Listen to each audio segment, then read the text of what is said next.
I'm Afshin Ratansi, and we're going underground for another lockdown edition as solidarity is expressed all around the world with Palestinian prisoners allegedly detained by an Israel armed by the EU, UK and US in violation of international law. This all under the shadow of the global coronavirus pandemic. In part two, we go to Northern Ireland to investigate why the 23rd anniversary of the Good Friday Agreement was accompanied by nearly 90 injured UK security forces. But first, joining me now from Haifa in Israel is Israeli dissident historian and author Professor Ilan Pappé. Thank you so much, Ilan, for coming back on. You're known globally for your work on the Middle East, your work with Noam Chomsky on Gaza. On Palestinian Prisoner Day, Gaza has been called the largest open-air prison in the world. Is everyone there a prisoner? Well, in many ways, not only in the Gaza Strip, Ashwin, I think also in the West Bank. We are talking about two mega prisons.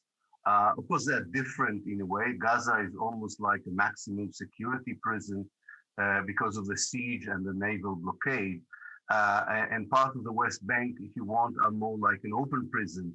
But basically, the regime that Israel imposes on millions of Palestinians in both of these parts of historical Palestine have a lot of characteristics which remind us a prison regime and relationship between wardens and prisons. People, of course, who are incarcerated where their only crime is being Palestinians, not because they violated any law or did any criminal act. It's just because they are Palestinians, they live in conditions that most people in the world would find totally abnormal. And they are robbed of basic rights, which is common to what happens to prisons in jails. Israel, of course, denies this absolutely and keeps talking about Hamas, as do many EU leaders. Do you think, would you agree with Claire Short, a former British cabinet minister, who said that accusations of terrorism against Hamas is a bit like the accusations of terrorism against President Nelson Mandela of South Africa? Yes, I do agree with Claire on this. I think that the Palestinian liberation movement has a secular side to it, it has a leftist side to it, and it has also a political Islamic side to it. But all these factions, all these parties, all these movements are part of the liberation movement, the old Palestine, if you want, liberation movement. And therefore, their struggle is an anti-colonialist struggle. And it is absolutely true that there were times that anti-colonialist struggles in Algeria, in Vietnam, and in South Africa were branded as acts of terrorism. And indeed, Nelson Mandela was called an terrorist. So I think that the comparison is valid, and we need to legitimize the Palestinian struggle and stop framing it as an act of terror for the sake of terror, which of course is what the Israeli propaganda has been trying to do for many years. I know the light is changing there on the camera a little. We all persist on this, despite that changing light. I want to get on to Britain's role. We're going to speak in part two to the former IRA head of intelligence, Francie Molloy, and Ireland was England's first colony. What have you made from Boris Johnson's comment saying any international criminal court investigation into alleged war crimes by Israel in these areas, it gives the impression of being a partial and prejudicial attack on a friend and ally of the UK's. Netanyahu, of course, has said it's undiluted anti-Semitism. Well, it's particularly, I think, painful when it comes to Britain, because there is a British responsibility for the suffering of the Palestinian, which goes back to 1917 to the Balfour Declaration. And ever since the Balfour Declaration, so many of the British decisions, many of its policy making has contributed directly to the Palestinian catastrophe in 1948 and to the catastrophes that followed 1948.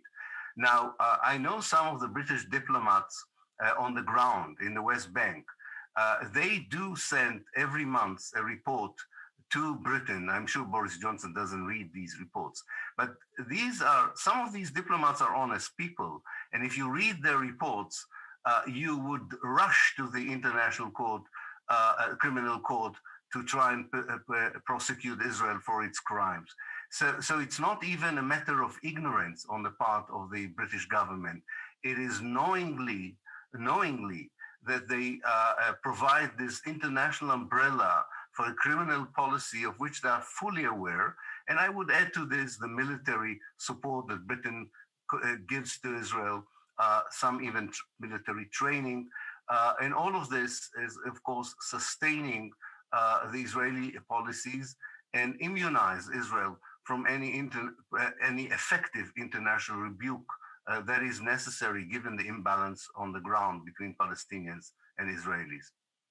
See, you and other academic scholars on this subject have been campaigning for decades, let alone the people of Palestine. Are things changing now in the United States? Maybe that'll have an impact on Britain. A Democrat from Minnesota, Betty McCollum, introducing legislation in the United States to make military aid conditional on detention of children, this after all being Palestine Prisoners' Day.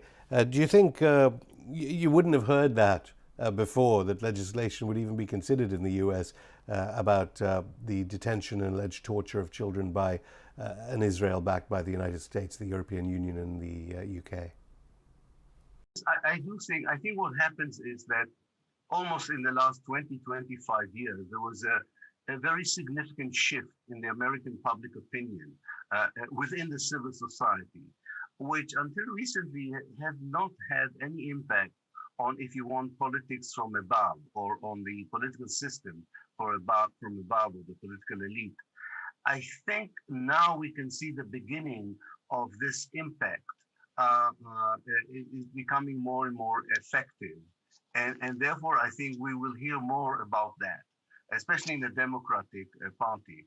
But we should not be totally sanguine about this. There's still a long road to walk before we will hear people in really powerful positions in the United States making statements which are relevant to the reality on the ground. In that respect, I'm not that optimistic about the Biden administration. But I do think that this is it's a very slow process. You know, big changes in history sometimes move very slowly. There is a change. It's not effective enough to change the life of people under occupation and colonization.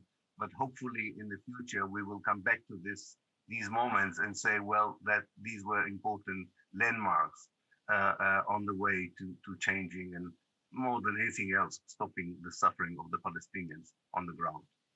Because, as you say, it must be very slow. Arguably, Britain's Labour leader, Jeremy Corbyn, was brought down about accusations of anti-Semitism when he brought up Palestine. And as for Lloyd Austin, Joe Biden's Pentagon boss, just declared an ironclad commitment to Israel in the face of accusations like the ones you're making about child detention.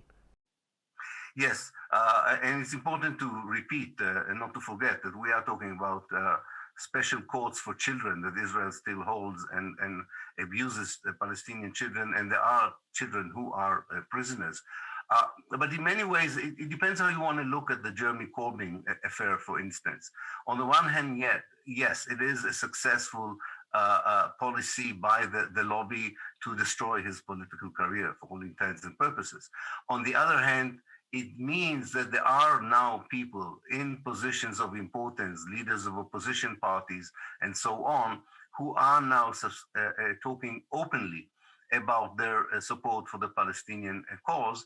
And of course, the opposition will do all it can to silence them and stifle the debate. But I think that it also shows that something is changing. It just shows that the campaign is not over. People can look up how what you've been accused of, obviously. I mean, central to the debate about Palestine, it's probably being taught at schools right across the European Union, is this phrase two-state solution. Do you see the phrase two-state solution now as a code for continuing to jail, torturing children, bombing Damascus, who knows what your government gets up to? Is the phrase two-state solution a cover?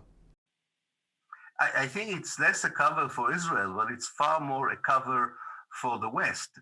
The Israeli government doesn't talk about two-state solution, hasn't been talking about two-state solution since Netanyahu came to power. But I think the West, the leaders of the West, are talking about the two-state solution as an excuse to say, well, maybe Israel is doing that or other thing, violates human rights and civil rights systematically. But because around the corner there is a peace agreement based on a two-state solution, we don't have to interfere and we don't have to do anything against these violations because, and that's the formula, these violations would stop once the two-state solution would become a reality. Now, everyone who has been on the ground for more than 5 minutes knows that the two-state solution has been dead now for a very long time and its body lies in the morgue. The only thing we need is a funeral just to establish that fact. But I think it is a good excuse for especially governments like the British government and the American government to remain idle and do nothing in the face of a very visible continued violation of human rights and civil rights, which includes the abuse of the rights of Palestinian children on the ground. Now, if one can forgive British civil society, or at least the mainstream media, for not covering human rights abuses in the Middle East, it might be not only the Duke of Edinburgh's funeral, but it might also be a huge corruption scandal breaking here about lobbying. What do you make of the level of lobbying that emanates from the Middle East? Sir Keir Starmer, the replacement for Jeremy Corbyn, refused on state-mandated BBC before his leadership election to admit he was taking money from a known person who supported Israeli interests in the Middle East. I know apparently you're going to write a book on it. That so-called lobby, which I should say Israel considers just the phrase anti-Semitic. Yeah. Well, as you were saying, I'm writing a book about it now. And two kind of aspects of this story really hit me when I went into the material. One, that this is a very, this has been going on for a very long time.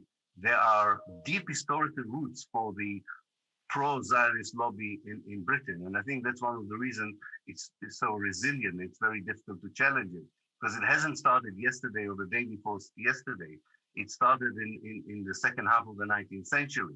The second aspect, which is very important to remember, it's not just the Jewish community that supports this lobby. There's a strong fundamentalist Christian lobby in Britain as well. We tend to think that it only exists in the United States because it's more visible there.